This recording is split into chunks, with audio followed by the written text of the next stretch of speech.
been reading a few articles lately about interviewing and what works, what doesn't work, how to identify the right employee or the right people to work for your outfit. And it's interesting that a lot of them are gearing towards a certain structure, a certain standard way of interviewing. And that reminds me of a time when I had to coach someone that is currently now a senior person in one of the European Union outfits, one of the countries in Africa.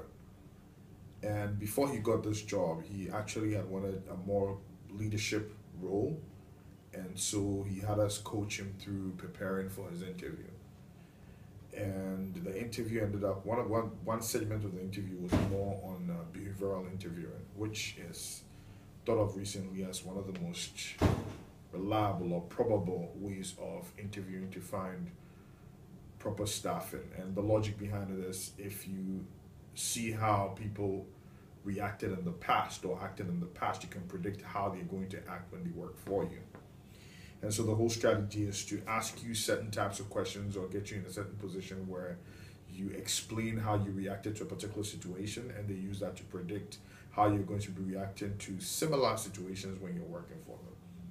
And some of these questions can be used to try to figure out your ability to handle stress, your adaptability, your analytical skills, your attention to detail possibly, whether you're client focused or not, whether you have very good communication skills, whether you're creative, whether you're somebody who ought to see how you react when you have to make decisions. It could also be looking at things like your integrity, your interpersonal skills, maybe your negotiation skills if it's a sales job, whether you're a team player and how effective you are when it comes to teamwork.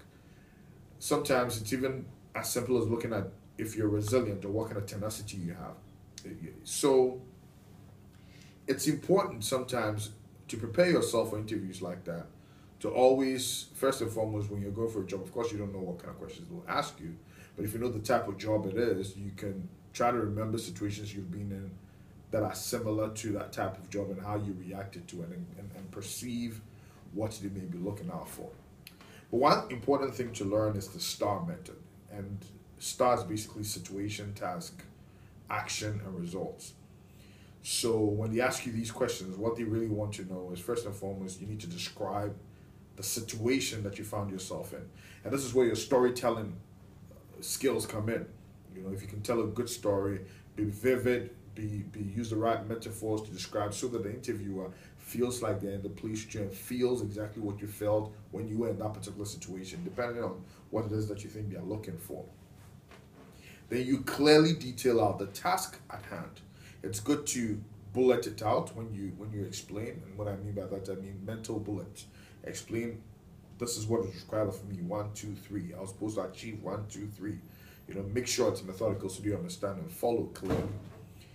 Then you clearly outline in the action, what is it you did? This is what my thought process was based on the task. This is what I figured I had to do. This is what I ended up doing. Exactly explaining your action from your point of view where you had control. Now you want to avoid doing things like we did this or we did that or this is how it was achieved. You want to show how you contributed, how you made decisions, how you influenced, how you took the ownership in solving that problem or in responding to that task. And finally, you want to engage them about the results. What happened, what occurred, the positives, how this rolled out, how it actually eventually played out. And the results sometimes also shows what type of lessons you learned, because people want to know that when you find yourself in certain situations, you also learn and that you're growing. So the results clearly show what lessons you learned, what you actually achieved, and what's next. It also helps them to predict how you're going to react when you get the job. So behavioral interviews are very interesting, and they're becoming more and more popular, and you should be aware of them and be conversant with them and prepare yourself for them. Stay empowered.